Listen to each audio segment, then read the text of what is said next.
ভাই অনেক জ্ঞানী ভাই, বলিস না ভাই, অনেক অনেক মুখস্থ হাদিস, অনেক জ্ঞান। তো এই জ্ঞানটা কার থেকে নিল? কিভাবে বলেন নবী নিরক্ষর, হ্যাঁ, নওজবিল্লাহ, আস্তাগফিরুল্লাহ, হ্যাঁ, নবীর জ্ঞান ছিল না, 1 2 কাকে বলে, নওজবিল্লাহ, মানে এটা কি হয়ে গেছে।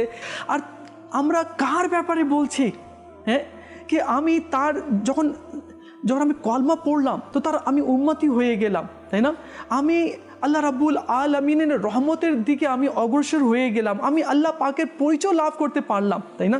নবী সাল্লাল্লাহু আলাইহি সাল্লামের মাধ্যমে, তো রাসূল আরবি সাল্লাল্লাহু আলাইহি সাল্লামের মাধ্যমে এই যে 1400 বছর থেকে নিয়ে আজ পর্যন্ত, আজ বলি না, আরে মৌলানা সাহেব এত ইলিম উনার, বাপরে বাপ, এত কিতাব পড়ে, এত ইলিম।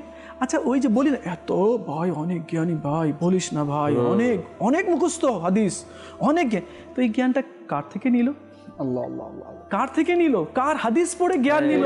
হাদিস যদি নাই থাকে তাহলে তার ইলমের ভিত্তিটা কোথায় রয়েছে? কোথায় রইল, তাই না? ভিত্তি তো না। আর